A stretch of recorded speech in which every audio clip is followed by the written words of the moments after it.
चाय पर चर्चा in association with UPS Lakshmi, LPS बोसाट, पावर्ड बाय गंगा टी, ताजगी भरा जोश। नमस्कार, स्वागत है आपका जनता टीवी में और आप देख रहे हैं जनता टीवी का खास प्रोग्राम चाय पर चर्चा। मैं हूं आपके साथ सचिन चौहान। चाय पर चर्चा एक ऐसा प्रोग्राम जिसमें हम हर हफ्ते राजनीतिक हस्तियों से आपको रूबरू कराते हैं, उनसे उनका राजनीतिक अनुभव जानते हैं और साथ ही राजनीति से जुड़े सवाल जवाब भी करते हैं। तो आज हम पहुंचे हैं गोहला विधानसभा में। हमारे साथ मौजूद हैं जानी मानी हस्ती, हमारे साथ मौजूद हैं कृष्ण कुमार बाजीगर जो कि जेजेपी से बिलोंग करते हैं और एससी सेल के प्रदेश उपाध्यक्ष भी हैं। बहुत बहुत स्वागत है आपका कृष्ण कुमार बाजीगर जी जनता टीवी में और हमारे इस खास प्रोग्राम चाय पर चर्चा में। सबसे पहले आपका धन्यवाद करता हूँ, आप मेरे घर पे पधारे हो जनता टीवी का। मैं अपनी तरफ से और अपनी टीम की तरफ से आपका धन्यवाद करता हूँ, स्वागत करता हूँ, आप मेरे होम पे आए हो। बिल्कुल कृष्ण कुमार जी, सबसे पहला सवाल मेरा चुनाव को लेकर है। विधानसभा चुनाव के लिए ऑलमोस्ट 2 से ढाई महीने का समय बचा है, समय बहुत कम है। किस तरीके की तैयारियां चल रही हैं जेजेपी की? देखो, तैयारियां हमारी जो लोकसभा के परिणाम आए उनके बाद हमारी विधानसभा की जो तैयारियां वो पूरी जोर शोर से चल पड़ी हैं। अभी हमारे जो गुल्ला के कार्यक्रम हैं वो अभी आ चुके हैं। हमारे 11 और 12 के बीच में हमारे कार्यक्रम आ रहे हैं। गुल्ला के दुष्यंत चौटाला जी के प्रोग्राम आ रहे हैं, एक जनसभा है, उसके बाद गांवों के प्रोग्राम है। हमने डोर टू डोर तैयारी करी रखी है गुल्ला में विधानसभा की, मगर जो अभी हमारे विधानसभा के चुनाव में परिणाम है वो बहुत अच्छे आने वाले हैं। बिल्कुल, आप कह रहे हैं कि हमारे जो चुनाव हैं बहुत नज़दीक हैं, तैयारियां हमारी जोरों शोरों पर चल रही हैं, परिणाम की भी आपको उम्मीद है कि बहुत अच्छा परिणाम भी सामने आएगा। लेकिन बीजेपी एक तरफ दावा कर रही है कि हम तो पूर्ण बहुमत से सरकार हमारी बनेगी, कांग्रेस कह रही है हमारी तो हवा चल रही है। जेजेपी का क्या स्टैंड है? देखो, अभी आपने जो लोकसभा के चुनावों के परिणाम देखे, 400 पार बीजेपी लेके चल रही थी, मगर अब जो परिणाम आए उनमें रिजल्ट क्या आया। और जो कांग्रेस है, कांग्रेस तो हमेशा ये कहती है कि हमारी जो चर्चा है, हमारी जो चीज़ है वो तो हर बार सरकार बना के सोचती है अपने आप को। पीछे भी अभी लोकसभा में चुनाव में जो उन्होंने बताया भी हमारी जो ये सीटें हैं वो हमारी 300 प्लस आ रही हैं, मगर कुल ही 92 सीटों पर अटक के रह गए। नहीं, आपको लगता है कि पहले तो आप सरकार का हिस्सा थे, आप सरकार से अलग हैं, 4 साढ़े 4 साल तक आप सरकार के साथ रहे, जो अब तक के काम हुए हैं विकास के काम, उसका आने वाले वक्त में फ़ायदा मिलेगा? क्योंकि असेंबली इलेक्शन बेहद नज़दीक हैं, बहुत कम समय बचा है। अभी हमारी सरकार में हिस्सेदारी को टूटे हुए 4 साढ़े 4 मंथ हुए हैं। लोगों को अभी हमारा राज याद आने लग गया, क्योंकि हमारी थोड़ी बहुत हिस्सेदारी थी, 10 सीटें थी हमारी, तो हमारी जो बीजेपी के साथ हिस्सेदारी थी उसमें अब लोगों को राज का पता लगने लग गया। जैसे अभी पीछे मंडियों में आपने देखा होगा, जैसे हमारी एमएसपी पे 12 हमारी 14 फसलें हमने दुष्यंत जी ने एमएसपी पे ली, जैसे युवाओं को रोजगार के लिए थी, और हमारी महिलाओं को आरक्षण की बात थी, डिपो में आरक्षण की बात थी, और जो हमारी काफ़ी ऐसी डिमांडें थी जो दुष्यंत जी ने सरकार में रहते हुए पूरी करवाई। मगर हमारी सरकार में छोटी हिस्सेदारी की वजह से हमारे कुछ साथियों में निराशा जरूर आई है, भाई कई साथियों के काम नहीं हो पाए, मगर हमारी हिस्सेदारी छोटी थी। मगर अब जब हमारी फुल फ्लैग सरकार आएगी, हमारे जो वर्कर हैं उनको कहीं निराशा देखने को मिलेगी ही नहीं। ठीक है, लेकिन कृष्ण कुमार जी, राजनीति में यह कहा जाता है कि अगर आपने काम किया है तो आपको प्रचार प्रसार की ज़रूरत नहीं है। वोटर बहुत ज़्यादा समझदार हैं। आपको लगता है कि ज़मीनी स्तर पर जो काम होना चाहिए आपके क्षेत्र की, अगर मैं ख़ास तौर से बात करूं गोहला विधानसभा की, ज़मीनी स्तर पर जो यहाँ के चुने हुए जनप्रतिनिधि हैं उन्होंने वाकई वो काम किया, या आपको लगता है कि बहुत ज़्यादा अभी ज़रूरत है, बहुत ज़्यादा समस्याएँ हैं? भाई साहब, अगर दूसरे विधानसभाओं के क्षेत्रों को देख के अगर हमारे विधानसभा की बात करी जाए गोहला जी का की, तो हमारा विधानसभा क्षेत्र बहुत पिछड़ा हुआ क्षेत्र है। तो हमारे विधानसभा क्षेत्र में बहुत सी ऐसी समस्याएं हैं जो अभी हमारे विधानसभा क्षेत्र में पहुंच ही नहीं पाई। जैसे दूसरे क्षेत्रों में हम देखते हैं तो विधानसभाओं में देखते हैं फुल फ्लैग है हर चीज़ें। हमारे जो विधानसभा गोहला में है, जो भी यहाँ से एमएलए बना है उन्होंने अपने घर तक ही सीमित रहा है, अपने घर की और जेब भरने का काम करा है, विधानसभा की तरफ ध्यान बहुत कम दिया है।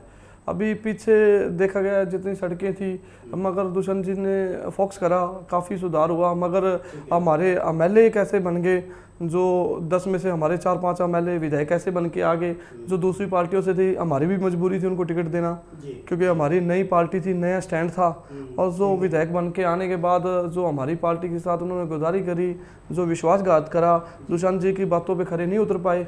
मगर उसमें जनता में भी थोड़ी सी नाराज़गी ज़रूर आई है, मगर दुष्यंत के प्रति किसी के अंदर द्वेष नहीं है, क्योंकि दुष्यंत जी के दरबार पर अगर चंडीगढ़ में अगर देखा जाता था, हम जाते थे, झूम इकट्ठा होता था।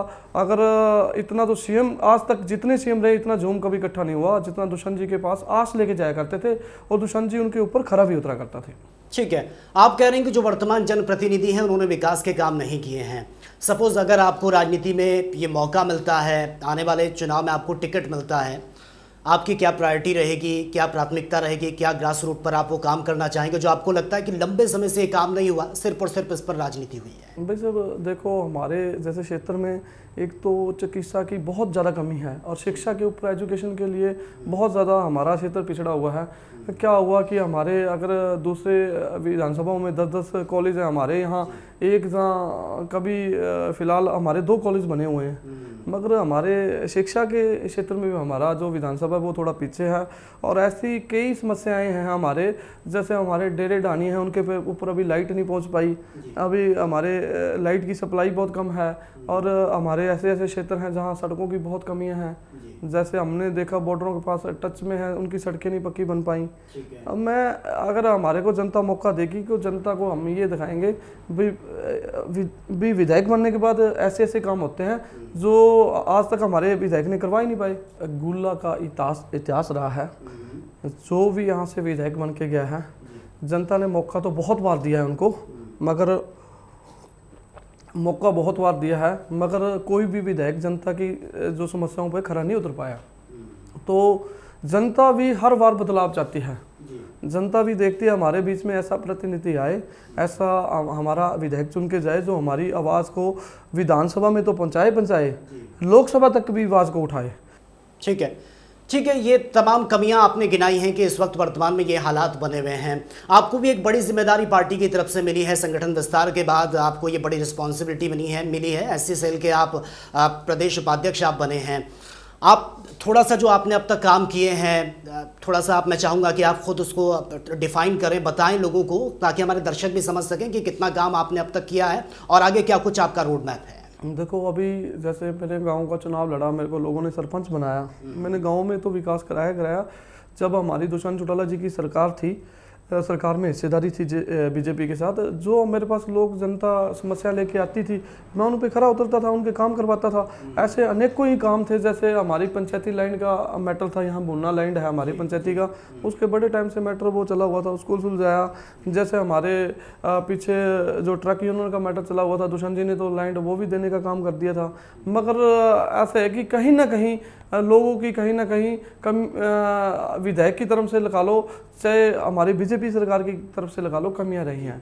क्योंकि बीजेपी सरकार कभी भी नहीं चाहती थी कि अगर सबसे ज़्यादा दुष्यंत के काम हो, दुष्यंत को फोकस हो, मगर बीजेपी ने कहीं ना कहीं लाते खींचने का काम भी किया है।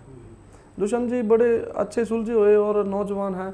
अभी तो दुष्यंत जी का कैरियर है, अभी तो 33 साल के हुए हैं, अभी तो उनका 4 ही साल का ऐसा कैरियर है। ठीक है, तो आपको लगता है कि जिस तरह से आप सरकार का हिस्सा रहे, 4-4.5 साल आपने सरकार के साथ काम किया, पूर्व डिप्टी सीएम का आप जिक्र कर रहे हैं बार बार, उन्होंने जो काम किया है सरकार के साथ रहते हुए, उसका फायदा मिलेगा आने वाले चुनाव में? जी बिल्कुल मिलेगा, बिल्कुल मिलेगा। जो दुष्यंत जी ने जितने मैंने का काम करे हैं उसका बिल्कुल पूर्ण रूप से फायदा मिलेगा। ठीक है, लेकिन अब जिस तरह से अब चुनाव के लिए समय बहुत कम है, बार बार मैं इस बात को रिपीट कर रहा हूं कि 2 से ढाई महीने का समय अब बचा है, तैयारियां आप कह रहे हैं बहुत जोरों शोरों से चल रही हैं। सवाल मेरा यही है, गोहला विधानसभा की अगर हम बात करें, कैसा जनप्रतिनिधि होना चाहिए, क्या उसमें खूबियां होनी चाहिए, किस तरीके से वो इतना डाउन टू अर्थ हो कि लोगों की परेशानियों को समझे? आपका पर्सपेक्टिव क्या कहता है? देखो, इस सब जो जनता जो यहाँ का कैंडिडेट चुनना चाहती है, वो एक पढ़ा लिखा हो, जनता के बीच में रहता हो, बाहरी क्षेत्र से ना हो। जो हमने पिछली बार गोहला विधानसभा में गलती कर दी, जो हमने बाहर के क्षेत्र का विधायक चुन लिया यहाँ, क्योंकि जो ईश्वर सिंह जी थे तो हमारे जेजेपी से थे, तो मेरी टिकट पिछली बार भी लगभग फाइनल थी। मेरी टिकट इसलिए कट गई क्योंकि हमारे क्षेत्र जो हमारे बाजीगर कैंडिडेट 2 आगे राष्ट्रीय पार्टियों से आगे, क्षेत्रीय पार्टी ने ईश्वर सिंह पे दाव खेला, ईश्वर सिंह विधायक बने, मगर वो थे कुरुक्षेत्र हल्का से, कुरुक्षेत्र लोकसभा से थे, कुरुक्षेत्र के रहने वाले थे, मगर लोगों ने उनको मौका दिया 42 साल बाद, मगर वो खरे नहीं उतर पाए। तो जनता ऐसा प्रतिनिधि चुनना चाहती है जो जनता के बीच में रहे, जनता के हित की बात करे, जनता के दुख सुख में आए जाए और जनता के साथ रहे, जनता के साथ कोई मिसबिहेव ना करे, जनता की आवाज़ को उठाए। जनता भी यही चीज़ चाहती है। ठीक है, आपको लगता है कि जनता वाकई बदलाव चाहती है, इन पार्टियों से उब चुकी है और एक नए फ्रंट की सरकार बनेगी, तो बाकी जो सरकार को चलाने की चाबी होगी वो जेजेपी के पास होगी? बिल्कुल बिल्कुल भाई साहब, वो हमने पहले भी बताया, जब पिछली बार भी हमारी कुछ टाइम का पीरियड था हमारे पास। अच्छा। जब हम विधानसभा के चुनाव में आए, हमें नई पार्टी थी हमारी, हमारे को 3 चुनावों का मुकाबला वो करना पड़ा। पहले हमारा उपचुनाव हुआ जींद का, उसमें हमारे को वो करना पड़ा।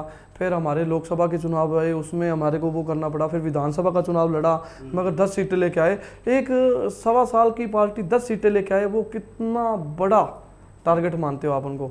एक 1.25 साल की पार्टी, एक आज पार्टी स्टैंड करके आज 10 सीटें लेके आती, वो कितनी बड़ी पार्टी उभरती है। आप तो पत्रकार हो, साथी हो, आपको तो हमारे से ज़्यादा जानते हो, आप तो हर स्टूडियो में जाते हो, आपको ये पता है कि 1.25 साल की पार्टी ने 10 सीटें लेना बहुत बड़ी महत्व होता है। बिल्कुल, आप कह रहे हैं 10 सीटें हमने निकाली हैं, अब आने वाले वक्त में ये सीटों का जो ग्राफ है ये बढ़ेगा, जनता का कितना विश्वास जेजेपी की तरफ बढ़ा है, और ख़ासतौर से अगर मैं युवाओं की बात करूं तो युवाओं की तरफ से क्या कुछ रिस्पांस मिलता है? भाई साहब, युवा जो हमारे क्षेत्र के नहीं, पूरे हरियाणा के युवा है ना, वो दुष्यंत पे फेथफुल हैं, दुष्यंत पे विश्वास करते हैं।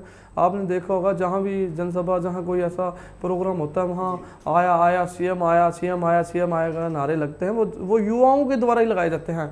और युवाओं का दिल दुष्यंत जी के साथ जुड़ा हुआ है, क्योंकि और किसी नेता के साथ वो लगाव नहीं है जो दुष्यंत जी के साथ है।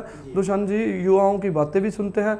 मैं आपको एक वाक्य बताता हूँ दुष्यंत जी का। थोड़े दिन पहले किसी युवा साथी ने मेरे से नंबर ले लिया दुष्यंत जी का, बोला मैंने दुष्यंत जी से बात करनी है। मैंने नंबर दे दिया, मगर उसका छोटा सा काम था। उन्होंने दुष्यंत जी को कॉल करी, दुष्यंत जी ने उसको ये पद, कोई पार्टी या कोई स्टेटस नहीं पूछा भी आपका स्टेटस क्या है, आप कौन सी पार्टी से, कहाँ से बिलोंग करते हैं, मगर दुष्यंत जी ने उसके 1.5 घंटे में उसका काम होने के बाद रिप्लाई आ गया, भाई साहब मेरा काम हो गया। मगर ये युवाओं की, यार दुष्यंत जी की सोच है भाई, युवा साथियों के जो काम है वो अच्छे ढंग से, क्योंकि हमारी भी यही मंशा है कि हमारा युवा साथी एक सीएम बन के आए, हमें भी फेथफुल हो, हमारे साथ का है, हमारे से छोटा है। मैं 39 साल का हो गया, दुष्यंत अभी 34 साल के हैं। हमें भी ये यकीन है भी दुष्यंत सीएम बन के आए। बिल्कुल। एक और सवाल मेरा आपसे है कि हरियाणा में ये खास तौर से रहा है कि एक पार्टी की 3 बार सरकार कभी नहीं बनी है, और अब जिस तरह से केंद्र में भी बीजेपी की सरकार बनी, आपको लगता है कि कुछ बड़ा बदलाव होने जा रहा है? भाई साहब, मैं कह रहा हूँ, पिछली बार इतनी बड़ी लहर थी बीजेपी की, 75 पार का नारा था, उस टाइम 40 पे रहेगी बीजेपी। ये तो बीजेपी की सोच है, बीजेपी तो हर बार ये सोच को लेके चलती, हर बार ये ग्राफ को बढ़ाने का सोचती है। मगर अब की बार हरियाणा में कुछ और होने वाला है। बीजेपी से लोग नाराज हैं, बीजेपी के इलेक्शन में विरोध है। अब की बार जो सरकार के तो आसपास भी नहीं है बीजेपी। ठीक है। अच्छा, सरकार कहती है कि जो तमाम योजनाएं हैं हम जो चला रहे हैं उनका फ़ायदा आम जनता को मिल रहा है, समय समय पर समीक्षा भी की जाती है। आप खुद जनप्रतिनिधि हैं, जनता के बीच आप जाते होंगे, उनसे फीडबैक भी लेते होंगे। क्या आपको लगता है कि वाकई जिस तरह की बातें होती हैं वो धरातल पर नज़र आते भी हैं या फिर महज एक मजाक है? आपके मंच के थ्रू ये बात बताना चाहता हूँ कि अभी सीएम बदले अभी 3 से 3.5 मंथ हो चुके हैं, तो आप नैब सिंह सैनी की कोई एक ऐसी भी प्रक्रिया, जो ऐसी भी कोई चीज़ें, घोषणाएं बता दो जो अभी तक हरियाणा में लागू हो चुकी। वो एक, जैसे पंजाब में सीएम चेंज करके चन्नी को बनाया गया था, उनकी मुंह की बोली का ही वो है कि अभी घोषणाएं भाषणबाजी में हो रही हैं जनसभाएं करने के लिए। अभी एक भी हरियाणा में आप बता दो, आप पत्रकार साथी हो, आप एक भी बता दो कि जो नैब सैनी ने घोषणा करी हो अभी लागू होगी हो। हम तो धरातल पे रहते हैं, हम देखते हैं वो घोषणाएं तो बहुत कर रहे हैं, रोज़ दिन प्रतिदिन, कभी हमारे सरपंचों वाला मैटर, कभी किसी वाला, रोज़ ही घोषणाएं, मगर धरातल पे तो नहीं हो पाया ना अभी घोषणाएं तो ऐसा है कि मैं कुछ भी कह दूं, उसके बाद उसको लागू करना बहुत बड़ी बात है। अभी इन्होंने 5, 7, 10, 20 रोज़ जहाँ मंच पे जाते हैं वहाँ 5-10 चीज़ें ऐसे बता देते हैं, मैंने ये करने जा रहे हैं, हरियाणा में ये हो जाएगा। मैं कह रहा हूँ एक भी घोषणा पे कोई खबर या कोई ऐसी चीज़ लागू हुई हो हरियाणा में, आप मुख्यमंत्री जी आके बता दें भी मैंने ये चीज़ की घोषणा करी थी, इसको लागू कर दिया, एक भी धरातल। ठीक है, आप कह रहे हैं मुख्यमंत्री तमाम घोषणाएं करते हैं, कुछ भी ऐसा इम्प्लीमेंट नहीं हुआ, लोग परेशान हैं। चलिए, वो बीजेपी की बात है, सरकार की बात है। जेजेपी का रोड मैप क्या है, क्या विज़न है? अगर आगे सरकार बनती है जेजेपी की तो क्या विज़न है आपका, किस तरह से काम होगा? देखो, हमारा जो रोड मैप है दुष्यंत जी ने पहले ही क्लियर कर चुका है कि जिस दिन सरकार बनेगी, अभी हमारा जो मैनिफेस्टो आएगा उसमें हमारी अभी 5 तारीख को हमारा स्थापना दिवस है जो हम सिरसा में मनाने जा रहे हैं। जैसे हमारा स्थापना दिवस पे जो घोषणाएं हैं, जो मैनिफेस्टो बनेगा उनमें बहुत कुछ ऐसी घोषणाएं हैं। जैसे अभी पीछे हमारा बीजेपी के साथ गठबंधन था, हमारा जो सीट को लेकर, बंटवारे को लेकर वो हुआ। दुष्यंत जी ने आप बताया भी, आपके चैनल के थ्रू भी बात हुई भाई। उन्होंने, दुष्यंत जी ने तो यहाँ तक कह दिया जी हमारी जो लास्ट शर्त है वो 5100 रुपये पेंशन है, बुढ़ापा पेंशन। आप 5100 रुपये बुढ़ापा पेंशन कर दो, हमें एक सीट भी नहीं चाहिए। मगर बीजेपी नहीं मानी, बीजेपी ने नहीं करा। मगर अभी हमारा जो मैनिफेस्टो बन के आएगा उसमें बहुत कुछ लोगों के लिए अच्छा, बजट भी अच्छा रहेगा और मैनिफेस्टो में जो बातें होंगी वो बहुत अच्छी निकल के आएंगी। जी बिल्कुल। मेरा सवाल आपसे यही है कि आप सरपंच भी हैं, बड़ी जिम्मेदारी आपको दी गई है, SC सेल के आप उपाध्यक्ष भी बनाए गए हैं प्रदेश के। कितने काम आपने अब तक करवाए हैं, क्योंकि आप सरपंच हैं और अब तो सरपंचों की जो वित्त पावर है वो भी सरकार ने बढ़ा दी है, अब फ्री हैंड है, काम करवा सकते हैं। पहले कितनी रुकावटें आई और अब कितना आगे आपकी क्या कुछ प्लानिंग है, कितने काम अधूरे हैं, कब तक उनको कंप्लीट करना है? देखो भाई, सब सरपंच के जैसे हमारे काम है, हमारे टेंडर लगे हुए हैं, काम दिन प्रतिदिन चल ही रहा है। हमारे पास पैसा तो दुष्यंत जी ने कमी छोड़ी नहीं, गांव में काम बहुत हुआ है मेरे। हमने गलियां, नालियां, लाइब्रेरी और मैंने एक कम्युनिटी हॉल बनाने जा रहा हूं और एक ऐसी चौपाल बनाई है मैंने। और दिन प्रतिदिन गलियां थी, स्ट्रीट लाइटें लगवाई हैं मैंने और स्कूलों में CCTV कैमरे लगाए हैं, वाटर कूलर लगवाए हैं मैंने। हमारे शमशान घाट में शेड का निर्माण करवाया, उसमें लकड़ियां रखी गई हैं जो मेरी तरफ से रखी गई हैं, जिनको में जैसे कोई गरीब आदमी का संस्कार होता है या कुछ होता है वो फ्री हो। हमने ऐसी काफ़ी ढेर सुविधाएं गांव में तो दी हैं। हल्के में मैंने बहुत काम कराए हैं, जो हल्के में जिनकी छोटी मोटी गलियाँ, नालियाँ, सड़कें, जो चीज़ हुआ करती थी, ट्रांसफरें, काफ़ी लोगों के काम, इतने काम करवाए हैं कि लोग उस चीज़ को याद भी करते। जितने हमारी पावर थी हमने अपने काम करवाए हैं।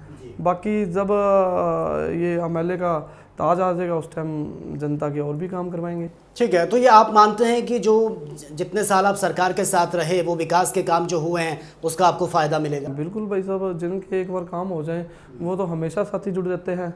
मगर अभी पता तो चुनाव में लगेगा ना, विधानसभा में भी कौन साथी अपने साथ करता है, कौन बाहर जाता है। ठीक है कृष्ण कुमार जी, मेरा अगला सवाल यही है कि तमाम पार्टियां, बीजेपी की बात करें वो भी अपने अभियान चला रही हैं, कैंपेन चला रही हैं, लोगों के बीच पहुंच रहे हैं।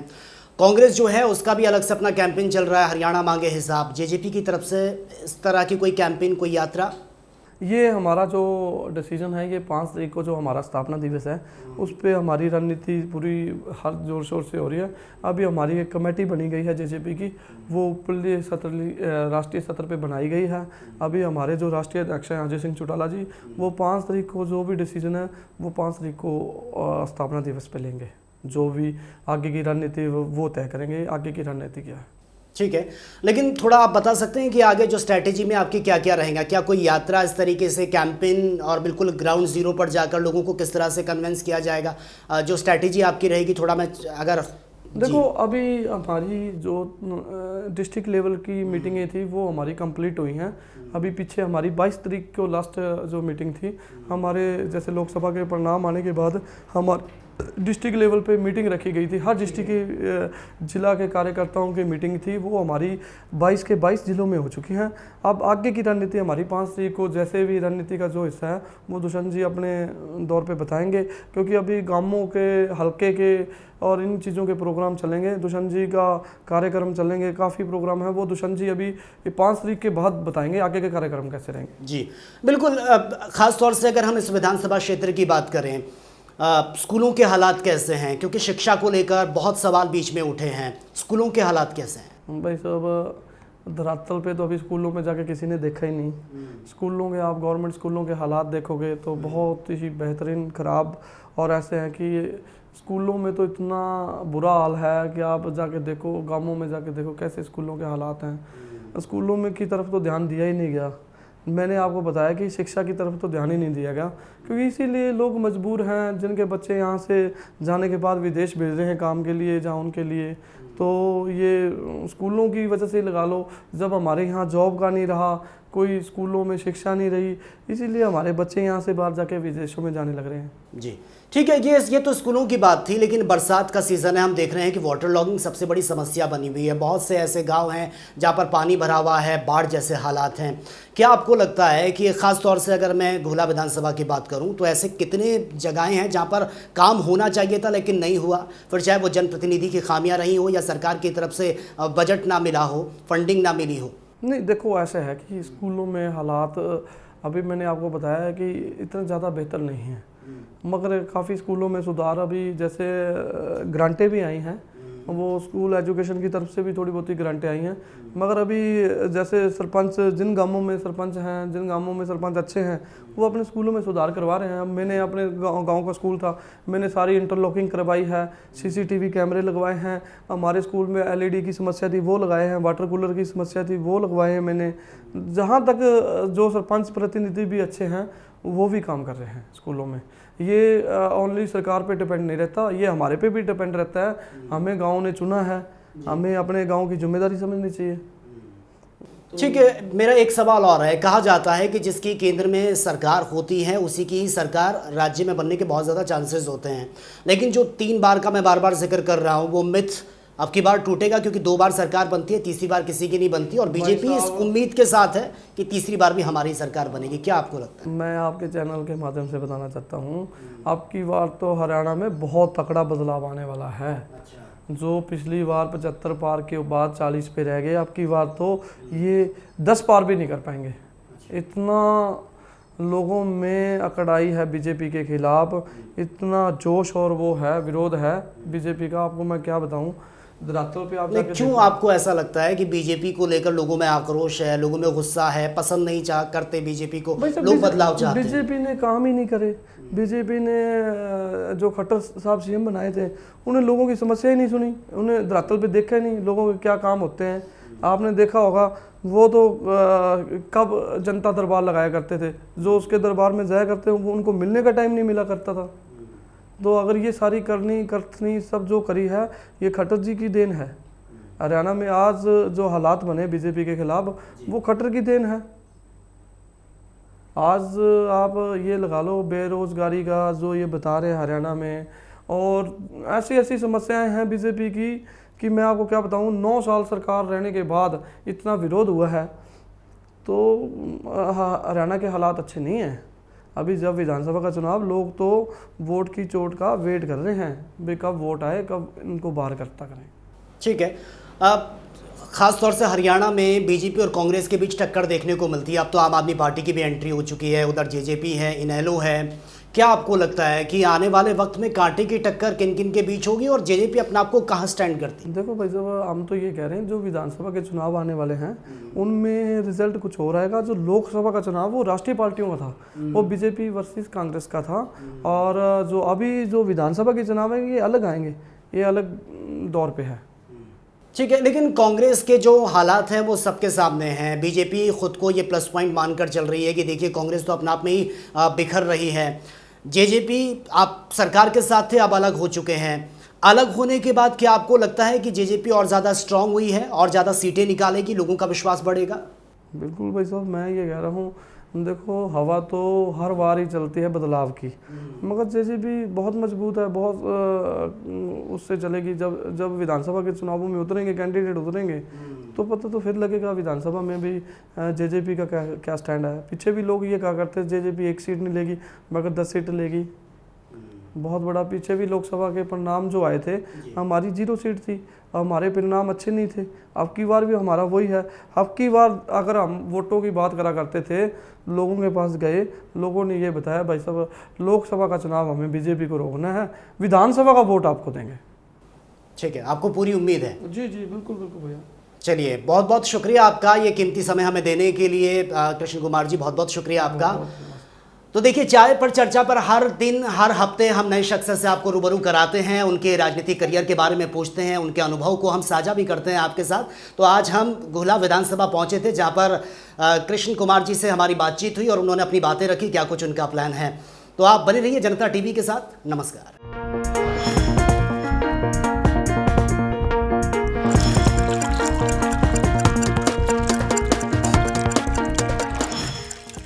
चाय पर चर्चा in association with UPS Lakshmi, LPS बोसाट, पावर्ड बाय गंगा टी, ताजगी भरा जोश।